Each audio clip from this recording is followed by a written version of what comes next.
കൃഷ്ണ. എല്ലാവർക്കും മാധവത്തിലേക്ക് സ്വാഗതം.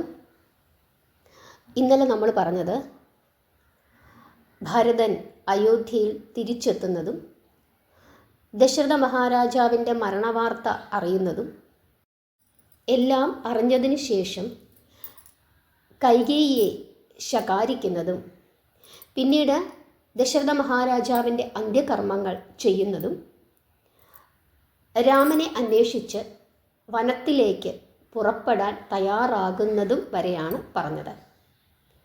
അങ്ങനെ ഭരതൻ ശ്രീരാമചന്ദ്രനെ തിരിച്ചു കൊണ്ടുവരുന്നതിനായി വനത്തിലേക്ക് യാത്രയാവുകയാണ്. ദാസന്മാരുണ്ട്, ദാസികളുണ്ട്, സകല സ്ത്രീ പുരുഷന്മാരും അന്തഃപുരത്തിലുള്ളവരും എല്ലാവരും ശ്രീരാമനെ തിരികെ കൊണ്ടുവരാനായിട്ട് ഭരതൻ്റെ കൂടെ പുറപ്പെടുന്നു. എന്തിനു പറയുന്നു? കുട്ടികളും വൃദ്ധന്മാരും കൂടെ ഉണ്ടായിരുന്നു. അങ്ങനെ എണ്ണിയാലൊടുങ്ങാത്ത ജനം, ധാരാളം അയൽ രാജ്യങ്ങളിലെ രാജാക്കന്മാർ, വൃദ്ധസേനാപതി, കൗസല്യ, സുമിത്ര, മറ്റ് റാണിമാർ എല്ലാവരും ഭരതൻ്റെ കൂടെ പോയി. വസിഷ്ഠൻ തുടങ്ങിയ മുനിമാർ എല്ലാവരും ഭരതൻ്റെ കൂടെ പോയി. പക്ഷേ കൈകേയി മാത്രം പോയില്ല. മന്ധരയോടൊപ്പം തൻ്റെ വസതിയിൽ കഴിച്ചുകൂട്ടി. അങ്ങനെ എല്ലാവരും ചേർന്ന് എങ്ങനെയെങ്കിലും രാമനെ പറഞ്ഞ് മനസ്സിലാക്കിച്ച് തിരിച്ചു കൊണ്ടുവരുന്നതിനായിട്ട് പോവുകയാണ്.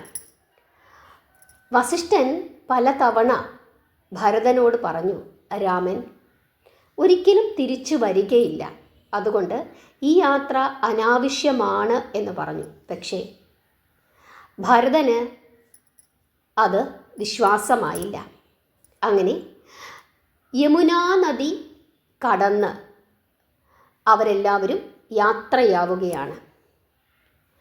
അവസാനം ഗംഗാനദിയുടെ തീരത്ത് എത്തിച്ചേർന്നു. ഗംഗാതീരത്തിലെ ഗുഹൻ എന്ന വനരാജാവ് ധാരാളം ആളുകൾ അവിടേക്ക് വരുന്നത് കാണുന്നു. എന്തുകൊണ്ടാണ് ഇത്രയും ജനം ഇങ്ങോട്ടേക്ക് വരുന്നത് എന്നന്വേഷിക്കുന്നതിനായിട്ട് ഈ ഗുഹൻ എന്ന വനരാജാവ് ദൂതനെ അയക്കുന്നു. എന്നിട്ട് ഉയർന്ന ഒരു നിരീക്ഷണ സ്ഥാനത്തു നിന്ന് നോക്കുമ്പോൾ അയോധ്യയിലെ സൈന്യമാണ് വരുന്നത് എന്ന് മനസ്സിലാക്കുന്നു. ഭരതൻ്റെ സൈന്യമാണ് വരുന്നത്. ഒരുപക്ഷേ രാമനുമായി യുദ്ധം ചെയ്യാൻ വരികയാണ് എന്നവർ വിശ്വസിക്കുന്നു. അങ്ങനെ ഈ അനുചരന്മാർ ഗുഹൻ എന്ന വനരാജാവിനോട് ഭരതനെ തോൽപ്പിക്കണം, അതിന് അനുവദിക്കരുത് എന്ന് പറയുന്നു. അപ്പോൾ ഗുഹൻ പറയുകയാണ്, തിടുക്കം കൂട്ടണ്ട, രാമൻ്റെ ഇളയ സഹോദരനാണ് ഭരതൻ. അവരുടെ കയ്യിൽ പാലും നെയ്യും തൈരും തേനുമൊക്കെയാണ്. ധാരാളം പഴങ്ങളുണ്ട്, മാമ്പഴവും ചക്കയും മുന്തിരിങ്ങയും തേങ്ങയുമൊക്കെ അവരുടെ കൈകളിലുണ്ട്. അതുകൊണ്ട് തന്നെ നമ്മൾ ധൃതി കൂട്ടണ്ട. എന്തിനാണ് അവർ വന്നത് എന്ന് ശരിക്കും അറിഞ്ഞതിനു ശേഷം മാത്രം തീരുമാനം എടുത്താൽ മതി എന്ന് പറയുന്നു. അങ്ങനെ പറഞ്ഞുകൊണ്ടിരിക്കുന്ന അവസരത്തിൽ ഗുഹൻ്റെ അടുക്കലേക്ക് സുമന്തർ എത്തിച്ചേരുന്നു. എന്നിട്ട് അദ്ദേഹം ചോദിക്കുകയാണ്, ശ്രീരാമചന്ദ്രൻ ഏതു വഴിക്കാണ് പോയത്? ഭരതൻ രാമനെ കൂട്ടിക്കൊണ്ടു പോകാൻ വേണ്ടി വരികയാണ് എന്ന് പറയുന്നു.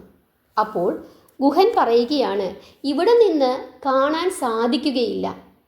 രാമനും ലക്ഷ്മണനും സീതാദേവിയും ബഹുദൂരം പോയി കഴിഞ്ഞിരിക്കുന്നു. ഇങ്ങനെ പറഞ്ഞിട്ട് ഗുഹൻ ചെന്നിട്ട് ഭരതനെ വന്ദിക്കുന്നു. എന്നിട്ട് എല്ലാ കാര്യങ്ങളും ഭരതനോട് പറയുന്നു. ഇവിടെ വിശ്രമിക്കുവാൻ ആവശ്യപ്പെടുന്നു. അപ്പോൾ ഭരതൻ പറയുകയാണ്, വിശ്രമിക്കുവാൻ സാധിക്കുകയില്ല. രാമനെ കാണാതെ വിശ്രമിക്കുന്നത് ശരിയല്ല. എത്രയും പെട്ടെന്ന് ജ്യേഷ്ഠൻ്റെ അടുക്കലെത്തണം എന്ന് പറയുന്നു. അപ്പോൾ ഗുഹൻ ഭരതനോട് പറയുകയാണ്, ഒരു രാത്രി ഇവിടെ ഉണ്ടായിരുന്നു.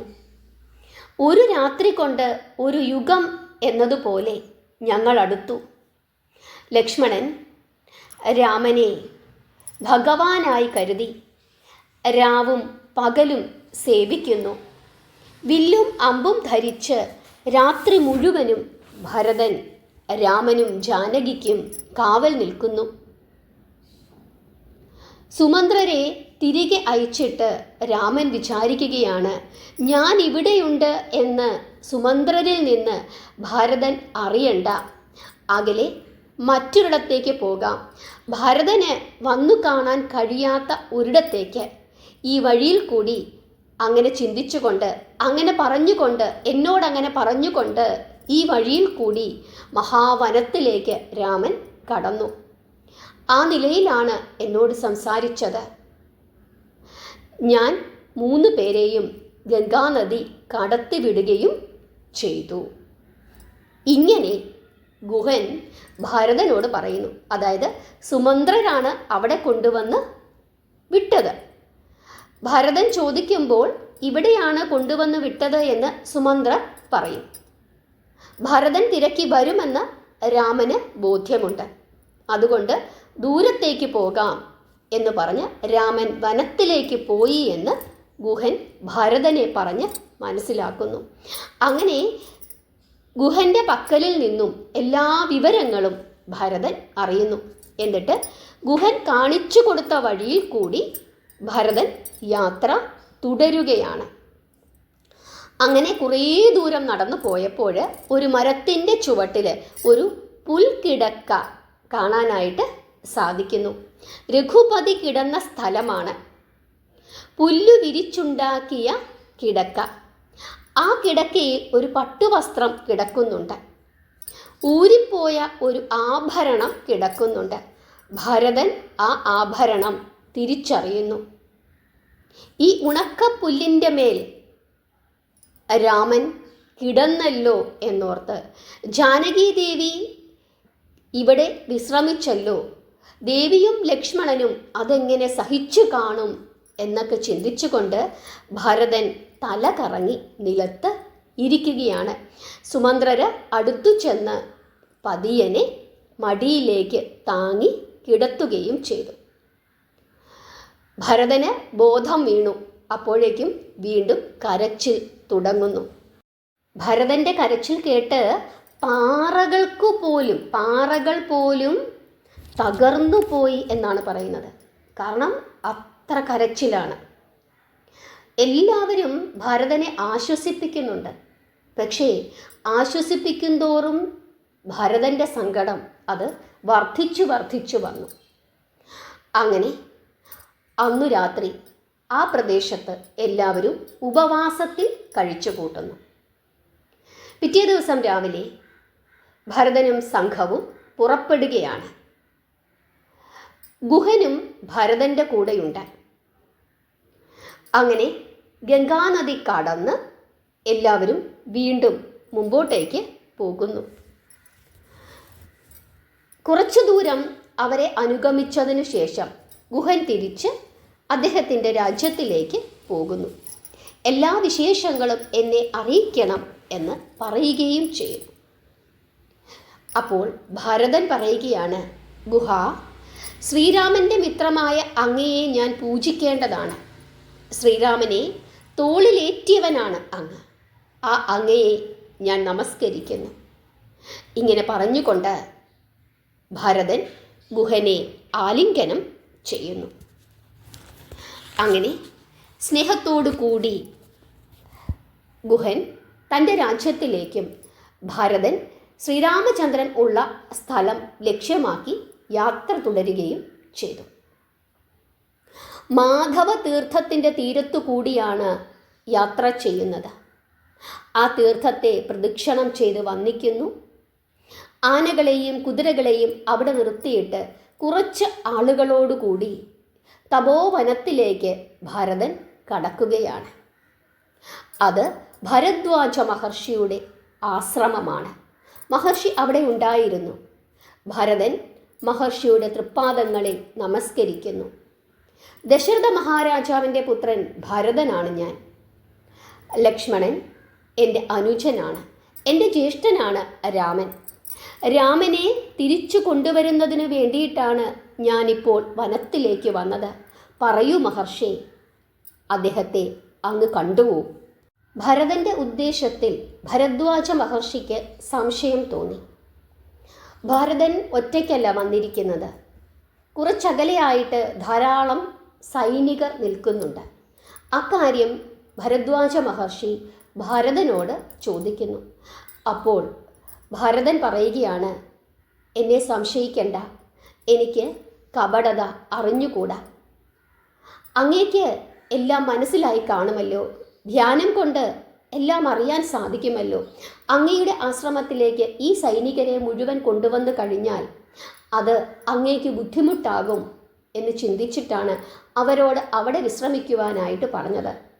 ശ്രീരാമചന്ദ്രനെ തിരിച്ചു കൊണ്ടുപോകണം. എല്ലാ ആചാരങ്ങളോടും കൂടി തിരിച്ചു കൊണ്ടുപോയി രാജാവാക്കണം. അതിനുവേണ്ടി മാത്രമാണ് വന്നിരിക്കുന്നത് എന്ന് പറയുന്നു. അപ്പോൾ മുനി പറയുകയാണ്, അങ്ങനെയാണെങ്കിൽ ഭരത വിഷമിക്കേണ്ട, എല്ലാവരെയും കൊണ്ടുവന്നു കൊള്ളുക എന്ന് പറയുന്നു. നിങ്ങൾക്ക് എല്ലാ സൗകര്യങ്ങളും ഇവിടെ ചെയ്തു തരാം എന്ന് പറയുന്നു.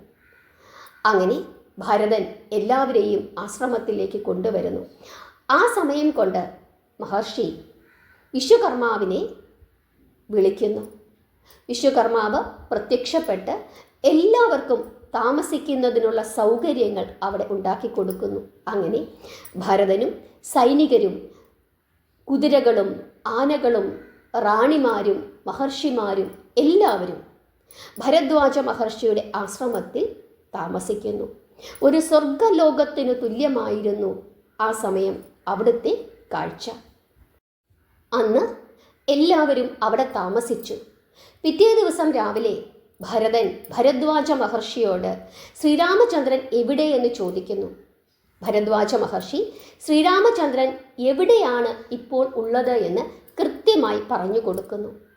അങ്ങനെ മഹർഷിയുടെ അനുഗ്രഹവും അനുവാദവും വാങ്ങിക്കൊണ്ട് ഭരതൻ ശ്രീരാമചന്ദ്രനെ കാണുന്നതിനായി മഹർഷി പറഞ്ഞ സ്ഥലത്തേക്ക് യാത്രയാകുന്നു. ഹരേ കൃഷ്ണ. നാളെ നമുക്ക് ഭരതനും ശ്രീരാമചന്ദ്രനും തമ്മിൽ സംഗമിക്കുന്ന ആ അതിമനോഹരമായ കാഴ്ച നമുക്ക് നാളെ കാണാം, കേൾക്കാം. നമ്മുടെ മനസ്സിലൂടെ ആ കാഴ്ചകളൊക്കെ കൊണ്ടുപോകാം. അതുകൊണ്ട് തന്നെ എല്ലാവരും തയ്യാറെടുത്തുകൊള്ളുക. ഭരതൻ്റെ കൂടെ നമുക്കെല്ലാവർക്കും ശ്രീരാമചന്ദ്രനെ കാണുന്നതിനായിട്ട് പോകാം. ഇന്നത്തെ കഥാഭാഗം നിങ്ങൾക്ക് എല്ലാവർക്കും മനസ്സിലായി എന്ന് വിശ്വസിക്കുന്നു. നാമം ജപിക്കുക, പ്രാർത്ഥിക്കുക. മാധവത്തിൻ്റെ കൂടെ ഇരുന്ന് എല്ലാ ദിവസവും രാമായണത്തിലെ കഥകൾ കേൾക്കുക. ഹരേ കൃഷ്ണ.